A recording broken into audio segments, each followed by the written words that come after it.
Hey guys, Joe here. Thanks for checking out another video on the channel. Did you know that one of the cheapest 22 caliber pistols you can buy today is actually not a revolver? That is true, and today we're going to be taking a look at it. And what we are taking a look at is the Phoenix HPA Model 22. Now this is the slightly more expensive version with the dual barrels, but we'll get into that. If you're new to the channel, thank you for checking it out. I really do appreciate it. Maybe consider leaving me a like down below when we're done with the video here, as well as a subscription, all that fun stuff. Help grow the channel, 156K and growing. Sorry, I was just noticing something here and it made me giggle like a little schoolgirl. But yeah, this is a fun little toy that I picked up from my buddies over at Bear's Trading Post. Good people, good prices, good things. And yeah, I would definitely suggest checking them out if you're in the area in Northern Virginia. They have all kinds of cool stuff. But yeah, this again is one of the cheapest semi-automatic 22s that you can get, and you can see based on its design it's kind of aping Makarov PPK kind of thing, but it's also copying Beretta in that it has a fixed barrel with a half slide. However, that barrel does not tip, it's fixed in place, so this is not like a Bobcat in that regard. These can normally be had new for about $170, $160, $150, depending on where you go. And that is for this model, which comes with a 5-inch barrel as well as the 2-inch barrel, 3-inch barrel. So keep in mind that you can get actually a pretty cheap experience when it comes to 22. Now, a 22 caliber is a teeny tiny cartridge.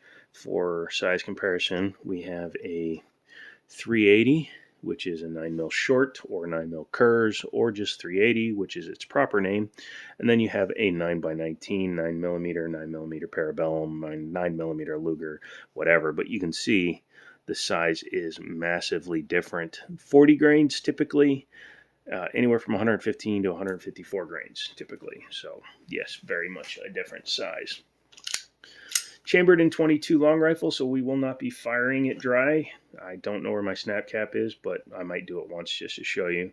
But a 22 caliber is what's called a rimfire cartridge, so it requires the striker to hit it anywhere on the outside here to cause a detonation of the powder inside, whereas a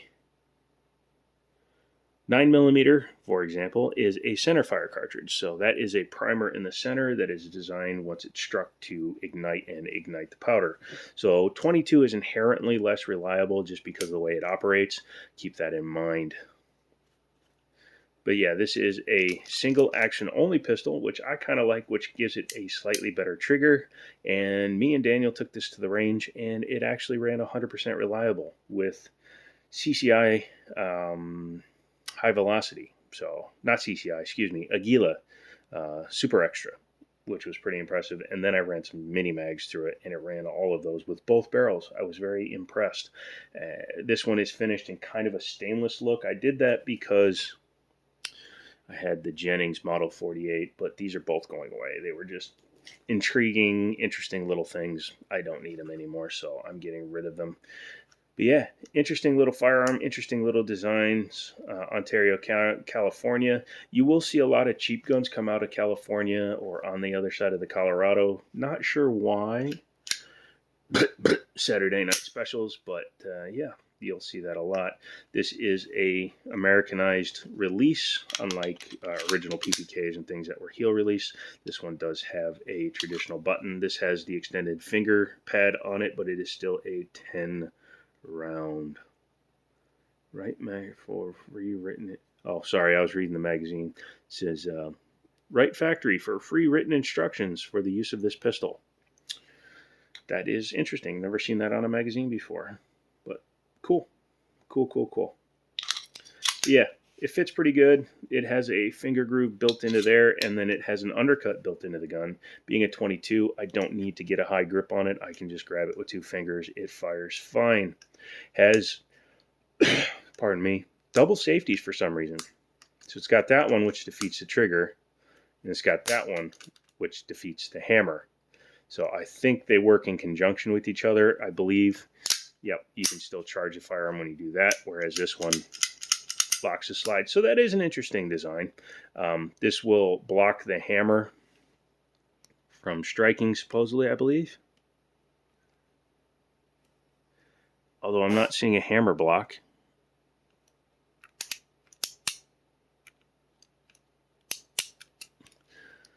So again, that just may be something that's on there for no reason. Somebody let me know down in the comments. That's interesting. I don't know why that is. But yeah, I just dry fired a gun that still hit the hammer. Anyways, pretty interesting little design. I will not be changing the barrel in this video because it is a pain in the ass kabibbles, because it locks in all the way at the back of the barrel. And you have to take down these two tabs, pull it forward. It's actually one tab, but you got to pull it from both sides while manipulating it. And because it's a cheap firearm, I'm not going to stop saying that. It's a cheap firearm. It has no real guide rod, and it has a loosey-goosey spring that is a pain in the ass to change. What I will say is find the barrel you like and leave it alone. These ribs on the top are kind of interesting. I don't know why they did that. I don't know if it's for strength, design, whatever. It's just kind of funny. External extractor, and it does have pretty easy to run and rack. So if you are in a low money situation and you want a little get away from me gun, you can get one of these. They're easy to rack. 22 caliber punch. If you shoot somebody, it's going to do something to them. Don't ever get it twisted. A lot of people will be like, oh, 22 isn't going to kill somebody. The first rule of self-defense is get yourself out of the situation. It's not kill the other guy, which is another reason why we have so much problems with firearms in this country, because all these wonderful 9,000-year-old senators and congressmen and congresswomen that don't understand the concept of self-defense think that all firearms are designed only to kill, when that is not the case. Yes, firearms were created. Yes, bombs were created, but here's the statistic that you need to know. More people die from cigarettes and car crashes every year than from gun violence. And there are more accidental deaths due to cars than there are from firearms. There are more people out there in 5, 6, 7,000 pound instruments of death barreling down the freeway than there are people that are out there actually committing gross acts of violence. So to all you tree hugging stupid idiots that believe the gun is the problem, it's not. It's the moron that uses it. That is a little bit of a PSA. Sorry about that. I'll get off my soapbox now. But yes, back to this guy. I will show the trigger once. It's not a hateful trigger.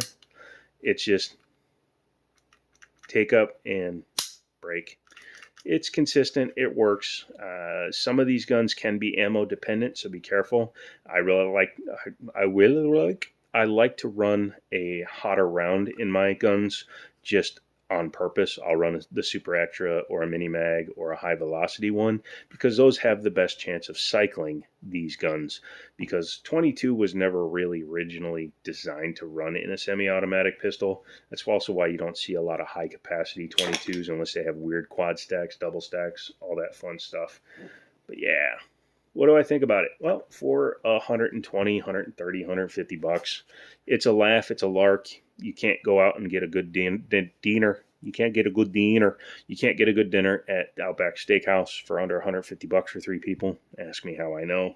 And yeah, you can spend a lot more money and have a lot less fun. So get one of these, get a 500 round box of 22s, go to the range, plink around, have a good time, and then put it away and never use it again.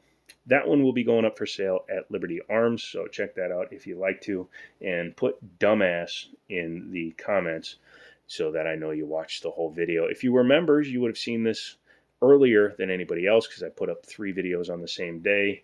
Maybe consider becoming a member, buying a shirt, mug, something like that. Come back for another video, and as always, I'll talk to the camera later.